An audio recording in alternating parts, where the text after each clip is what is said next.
Now for our bow and arrow, we're going to start with our green 260.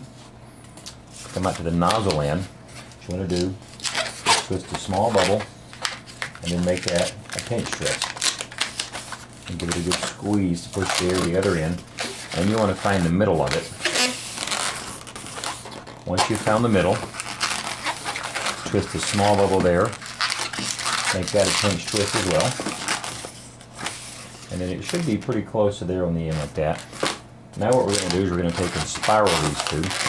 The way I do that is I'll take my hand, I'm right-handed, so I'll take my right hand and put it between the two bubbles with my forefinger sticking out, my thumb on the bottom. Use my forefingers to grab the beam in the back, hook my thumb around the run in the front, and then just take with my left hand and kind of turn it and pull it through my hand, putting some friction on it so it'll tighten it up as it goes.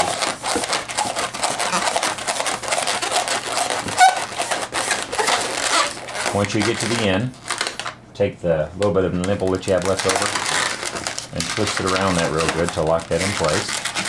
Then I'm going to tuck it through there, get it locked in.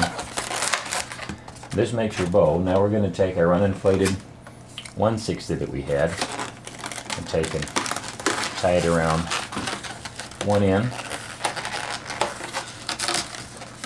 Make sure it's in there good. Then you pull it sort of snug. Get it to where it's bowing up pretty good like that. Wrap around the pinch twist on the other end. And then tie it to the other end.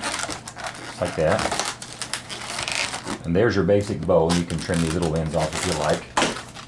Then you're going to grab your 160 brown that we had left over. And we're going to make an arrow. Starting again at the nozzle end. You're going to make two little bubbles on the end of it. And make both of those into pinch twists.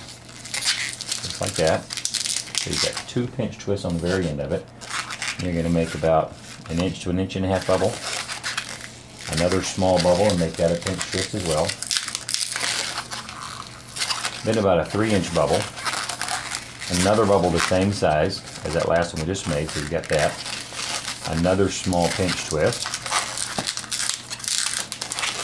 And then maybe another bubble the same size as this one we made after the first 2 pinch twists. Like that. And then twist in around the 2 pinch twists. That creates your arrowhead. Position 1 pinch twist on either side. And as you can see, you've got an arrowhead there. Then you come down almost to the other end. And you want to make 2 pinch twists down here. You don't want to go all the way to the end because then it'll get really soft and you can't work with it as well. Make 2 pinch twists. And then the excess that you have left over, trim it off, tie it, and then just make sure it's wrapped in there securely.